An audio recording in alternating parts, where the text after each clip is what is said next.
Again, we have the question, how does Satan feel now?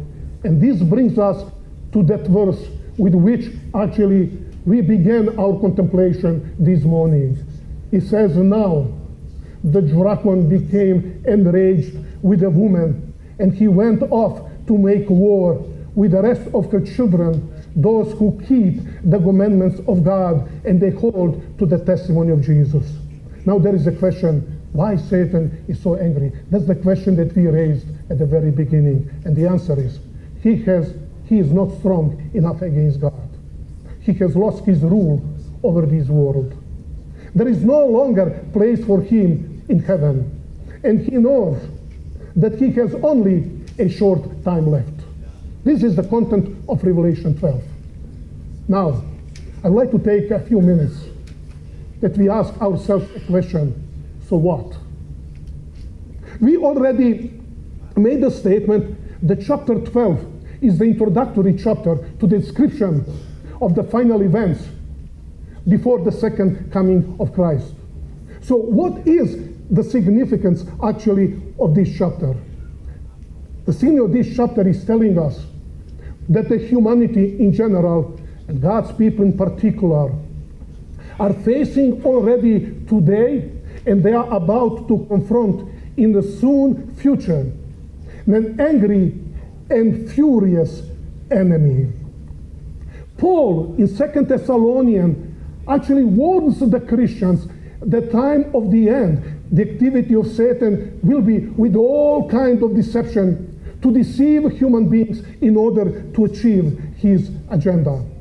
The purpose of Revelation 12 is to tell us that actually it's not easy to be a faithful Christian today and face all kinds of Satan's deception by which he wants to keep us for himself. So the portrayal of the end time events in the book of Revelation is very bizarre and frightening. And I know that I'm talking here to the leaders of the Seventh-day Adventist Church in this part of the world. But they say can be applied in the society in which we live, and I'm so glad that we have in our midst our mayor here. We are all facing the same situation, and that's the so many times we see around us how evil actually triumphs. And so many times we are asking, where is God? Does God care about human beings at all? The purpose of Revelation chapter 12 is to tell us, yes, God exists. But we have also to understand, we have also to keep in mind that there is that enemy of the human race. According to the book of Revelation, he's an experienced enemy. So many times he found himself unable to stand against God. But he knows that he has only one chance left. In the book of Revelation, that one chance that he's left with is called the Battle of Armageddon. What happens to the person when the person knows that he has lost everything, every chance and opportunity, and he or she has only one chance left? United States, you can read many times in newspapers how the person gets AIDS, but he cannot accept it. He understands that he or she is dying, so what does he do? What is she doing? Going to try to have sexual intercourse with as many people as possible. I am going down and I want to pull after myself as many people as possible. This is actually the picture of Satan that is here. So as the leaders, if we want really to understand how to face that future, the time of the end, the book of Revelation chapter 12 provides us with one hope. It begins first with one warning, and that warning is that Satan is indeed the enemy. He is that arch enemy and the source of all evil and wickedness and everything that is bad in this world. But the message that God wants to provide us in Revelation 12, that Satan is indeed a defeated enemy. It's not defeated for us. The message of Revelation chapter 12 is to tell us that we as the leaders, as we are facing the future,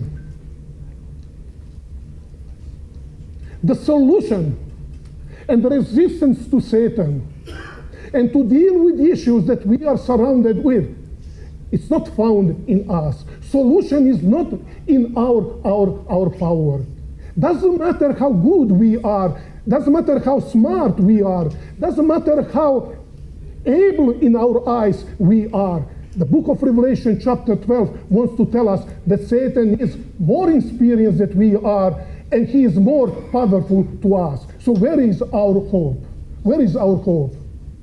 Please, I will be very, very simple. I'm a scholar, but we have to put the theology on very, very human level in which we are. Our only solution is in Jesus Christ.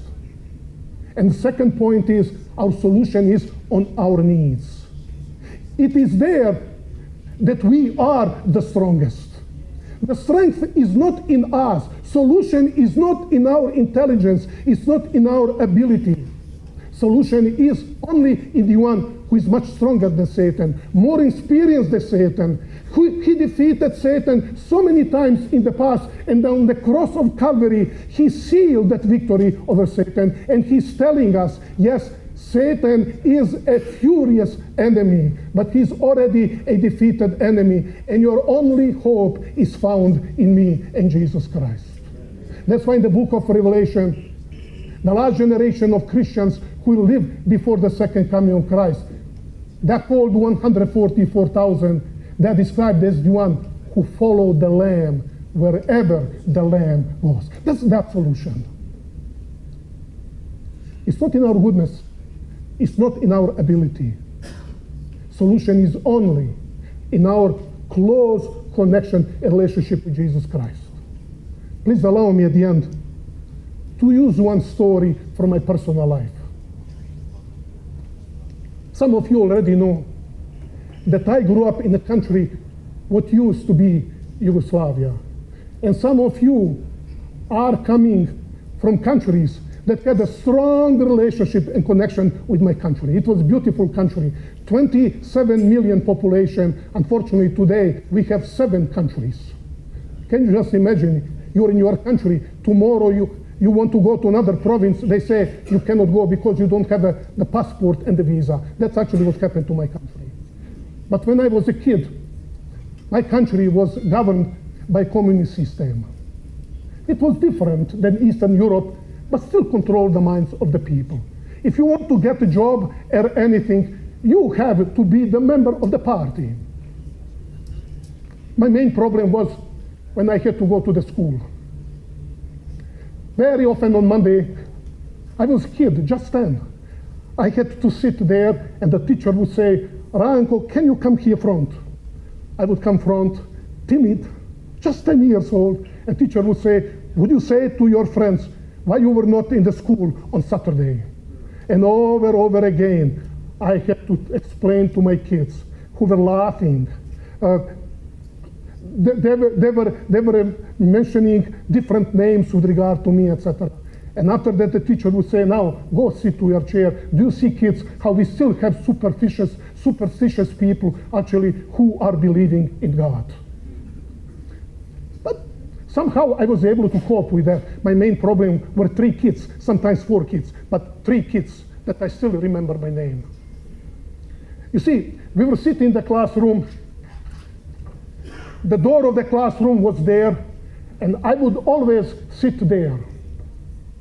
When the last class session, the bell announced the end of the class session.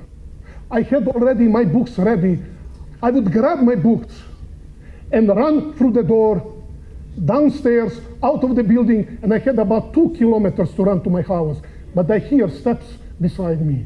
Those 3 boys who were much stronger than me, much faster than me, were running after me. And I just want to tell you is, when your life is in danger, you don't understand how fast you can run. But they were faster than me. They would get me and they would beat me. So many times I would come home. I was in very bad shape. But I have a godly Seventh-day Adventist parents. They look at me, they said, hey, pray for those young people. You have to show your Christian character, but you know, sometimes it's hard to show Christian character when you are beaten every day. One day, they beat me so much. I came home and I was bleeding. My father just returned back from his work. He looked at me, and for the first time, I saw tears coming out of the eyes of my father.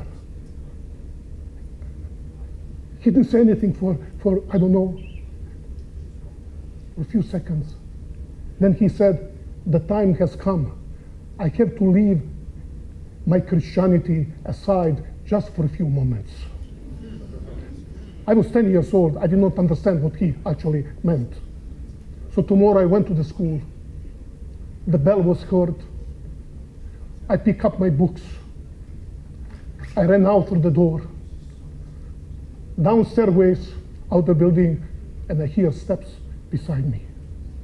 I still had the pain from what happened the previous day. And I was in panic. I was running as fast as I could. I did not know what will happen.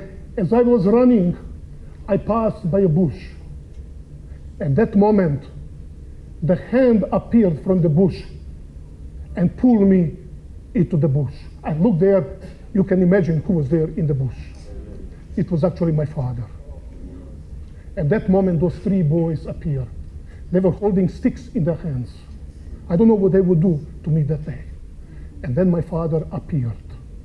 When he grabbed those three heads like three pumpkins, keep in mind he was a Christian. He wanted to teach them lesson, but not to harm them. So he grabbed them and he put them down on the ground. And he said, try one more time just to touch my boy. When those three boys, they saw what was going on, they stood up off the ground and they started running away. And can you imagine that timid 10-year-old Ranko started running after them?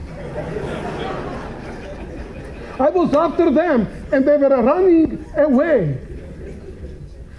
Why? Is that suddenly I became stronger? Is that because I became so powerful? And is that? No. Because there was somebody beside me. And many people, because of him, they do not have a future. But the message of the Bible to all of us as leaders is, if we want to be strong, if we want to have a hope in our life, the hope is not in us. It's not in our goodness. It's not in our sin. It's not in our intellectual strategy that we are praying. Where is our hope? That illustration is telling us our safety and our hope is only if we are with the one who defeated Satan on the cross.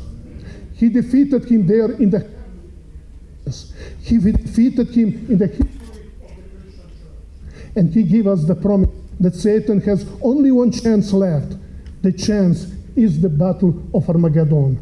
But with us is the one who made the promise that what he promised in Genesis 3, he will realize. And he will never fail us. And you know that the promise is as strong as the person who gives the promise and his ability to fulfill that promise. So I'd like to encourage you this morning, during this meeting, and one day, probably tomorrow when we leave this meeting, that more than ever before, we'll leave going back to our places where we came from, with that determination to have that much closer relationship with Jesus Christ. He's our hope, and he promised that he will be with his people always until the very end of the age. I believe this is the time in which we live now. May God bless you.